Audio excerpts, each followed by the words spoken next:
Hello, everyone. The book we're going to be talking about today comes with a bonus. That's right. The author is going to give you three chances. Three chances to win one of three copies, physical copies of his book. It is very generous, and you are going to love this book, and you are going to want it. Trust me on that. But before we get into all that, I want to remind you that my book of short horror stories, called The Things That Happen at Night, is available at the link in the description for only $3. Also down below, I have a link to a newsletter I send out twice a month. Got a lot of good stuff coming up in the next one, so be sure to sign up for that so you don't miss any of it. And, of course, my Twitter, my Instagram is down there. I hope you join me on there. We can talk about scary things together. All right, let's get on with the video.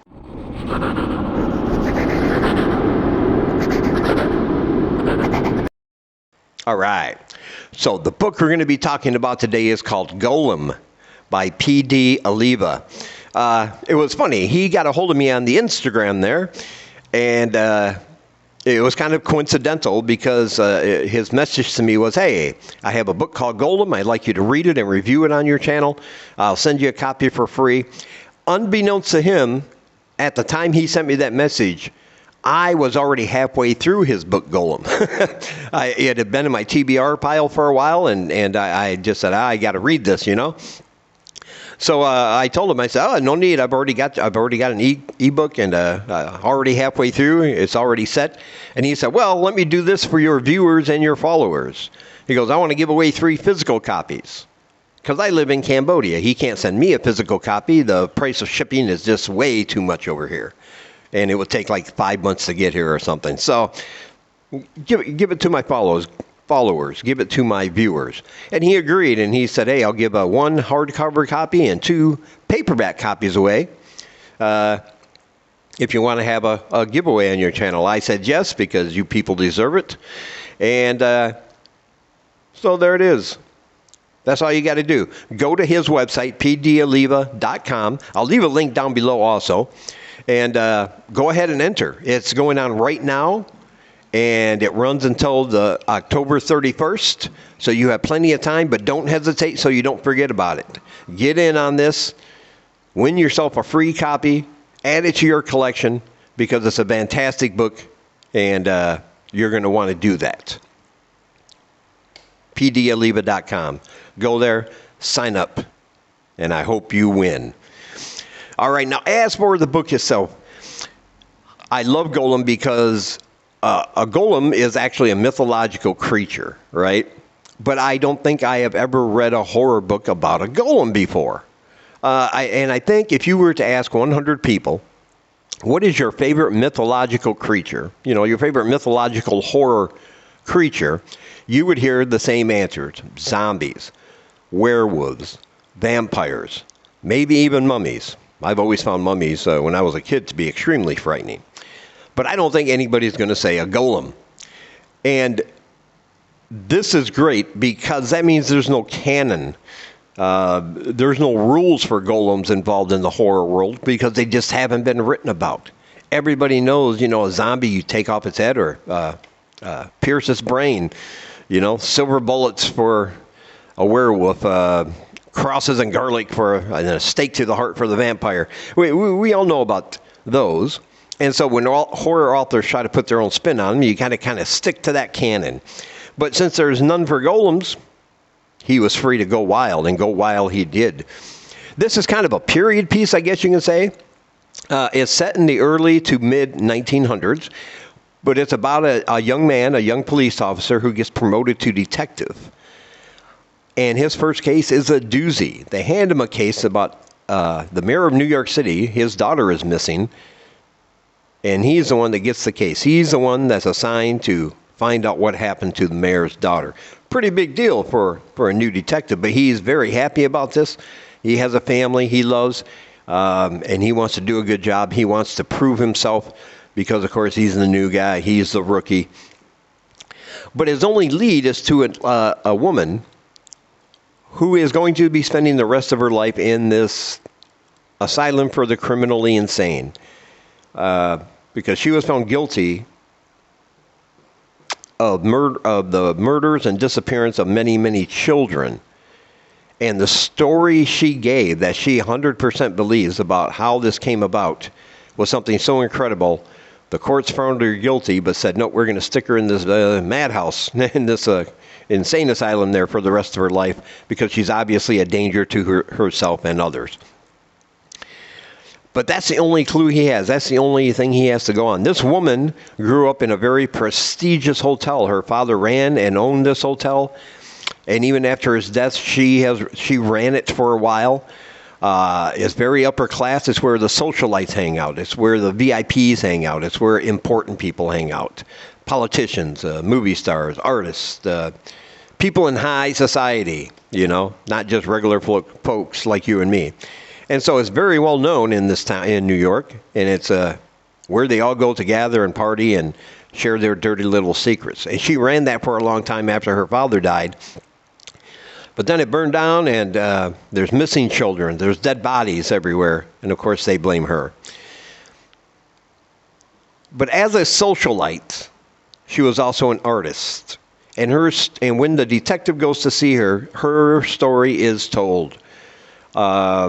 And the story is basically she created a statue out of marble because she was an artist.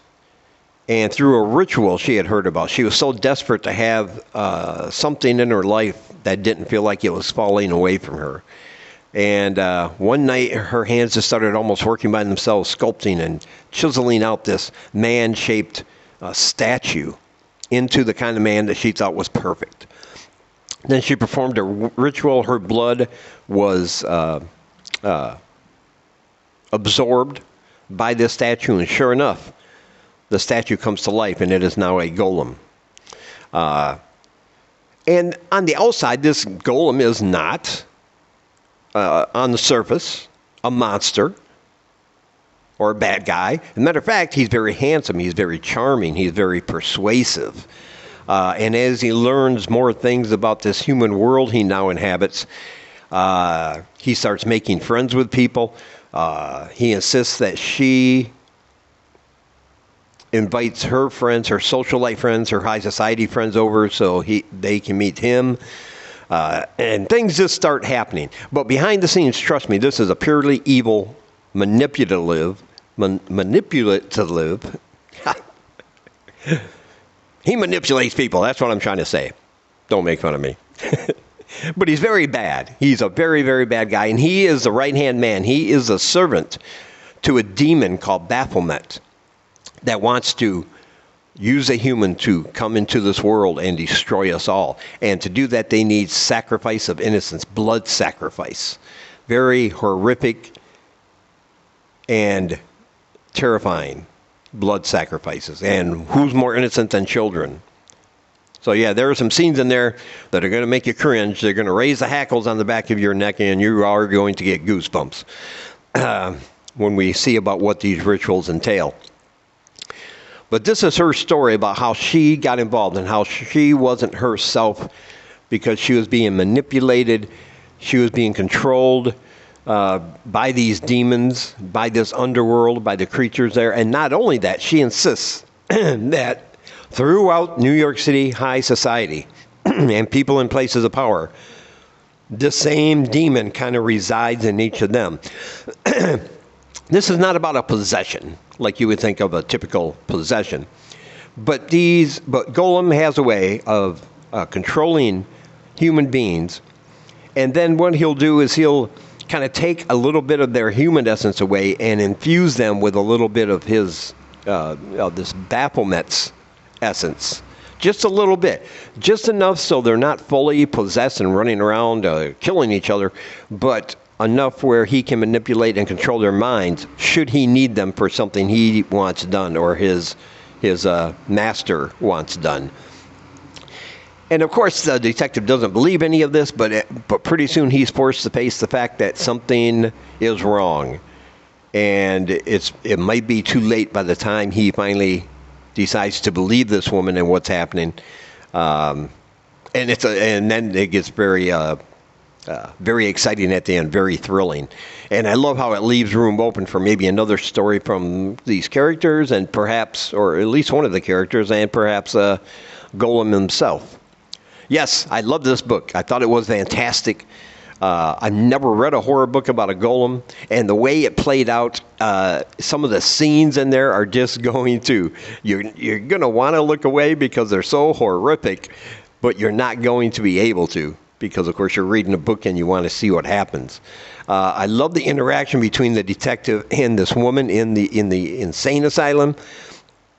You kind of get the feeling as a reader that she's telling the truth, but you know, every good horror book has to have the one guy who's just too logical to believe. Because then, when he finally figures it out and says, "Yep, I'm going to have to put my faith in something other than logic," sometimes it's too late. And as the reader, I'm sitting there going, I want to shake him, going, "Come on, man, she's telling the truth." But I absolutely love this book. And if you want to buy it, we'll leave a link down below to Amazon, Golem. Go ahead and pick it up. Or, like I said, enter to win one of your physical copies. He's very generous to do that for you guys. So go ahead and enter. There's a link down below if you want to do that. pdalleva.com. Yeah. And also down below are links to my book and my Twitter, my Instagram, my newsletter. Sign up for all those. And as always, thank you for taking some of your time spending it here with me. I really appreciate you guys watching. And until we meet again, keep reading spooky, my friends.